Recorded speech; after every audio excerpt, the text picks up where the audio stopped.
They told America George Armstrong Custer died a hero. They called it Custer's last stand, a noble fight against impossible odds, but that was a lie. The truth was so humiliating, the Army tried to cover it up. Custer did not make a last stand. He ignored his scouts and split his regiment. He led more than 200 men straight into the largest native force the plains had ever seen. His scouts begged him to stop. One even cut his own arm and said, "You and I are going to die here." Custer rode on. Less than an hour later, his command was gone. To understand how it happened, we have to go back to the Black Hills. In 1868, the United States signed the Fort Laramie Treaty. It guaranteed the Lakota ownership of the Black Hills and vast hunting rights across the plains. The treaty said that land would be theirs forever, but forever lasted less than a decade. When gold was discovered in the Black Hills in the mid-1870s, miners swarmed the region. Prospectors poured in despite the treaty, and the government looked the other way. Soon, Washington demanded the Lakota sell their sacred land. They refused. The Black Hills were not just territory. They were the spiritual heart of the Lakota, the place of origin in their traditions. To sell them would mean selling their identity. The government's answer was force. Officials branded the Lakota and their allies hostile and ordered them onto reservations. Many refused. Families packed their teepees and rode to join leaders who would not submit. Sitting Bull, the Hunk Papa Lakota holy man, called the nations together. By the summer of 1876, thousands of Lakota, Northern Cheyenne, and Arapaho were camped along the valley of the Little Bighorn River in present-day Montana. It was the largest native encampment ever seen on the plains. Teepees stretched for miles. Sitting Bull led ceremonies in the days before the battle. During one Sundance, he slashed his arms and fasted until he collapsed in a trance. He had a vision. Soldiers falling upside down into the Lakota camp, their hats tumbling in the dust. He told his people, "They will attack, but they will die." His vision spread quickly through the camp. Spirits were high. The nations believed they had been given a sign of victory. Meanwhile, the U.S. Army was moving. 3 separate columns of soldiers were ordered to converge on the native gathering. One of them was led by George Armstrong Custer and his 7th Cavalry. Custer was famous. He had been a young general during the Civil War, celebrated for his daring charges. But he was also reckless. He craved the spotlight and dreamed of higher office. Some said he hoped a victory on the plains would launch him into the presidency. On June 25th, 1876, Custer's scouts spotted the native camp. They were stunned at its size. There were not hundreds of warriors, but thousands. Some estimates put the population of the camp at over 10,000 people, with at least 2,000 fighters ready for war. The scouts urged caution. They told Custer attacking such a force was suicide. One Arikara scout cut his own arm and said, "You and I are going to die here."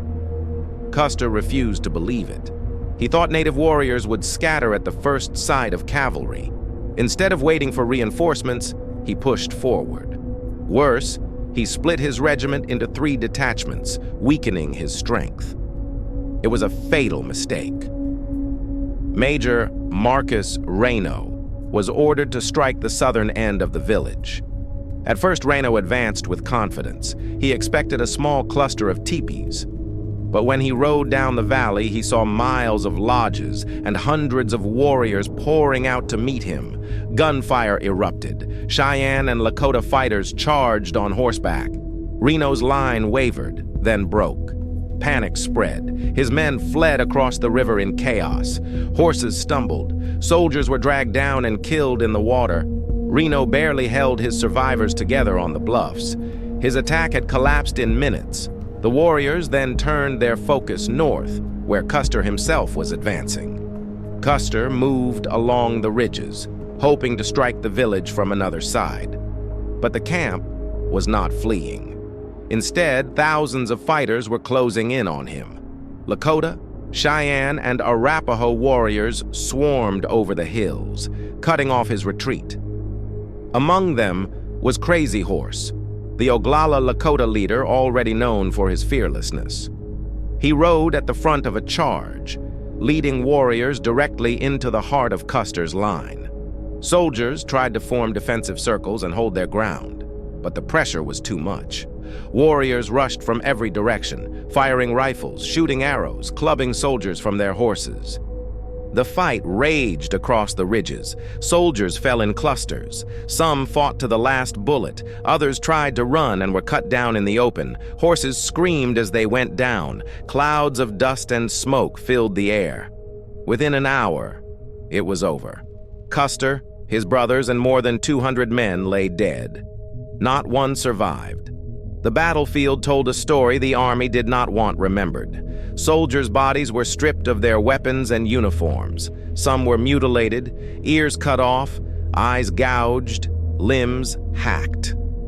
For the warriors, it was a message. This was what awaited invaders.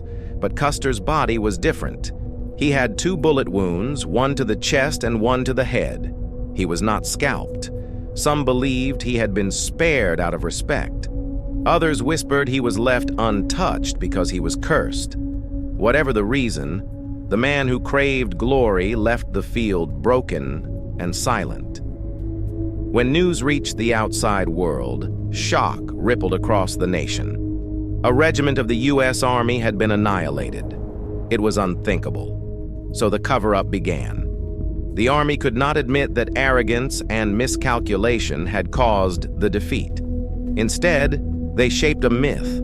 Newspapers called it Custer's Last Stand, a story of tragic heroism. They told readers that brave soldiers fought to the last breath against impossible odds.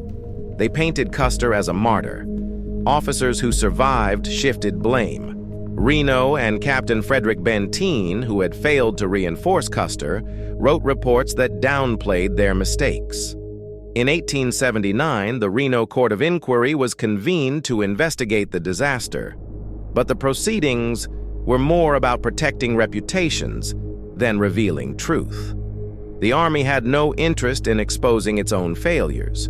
Even the details of Custer's body were altered.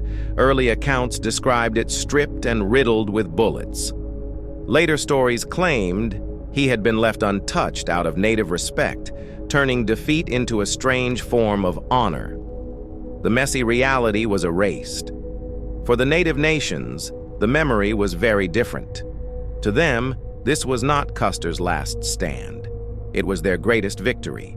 Sitting Bull's vision had come true. Crazy Horse's charge had broken the long knives.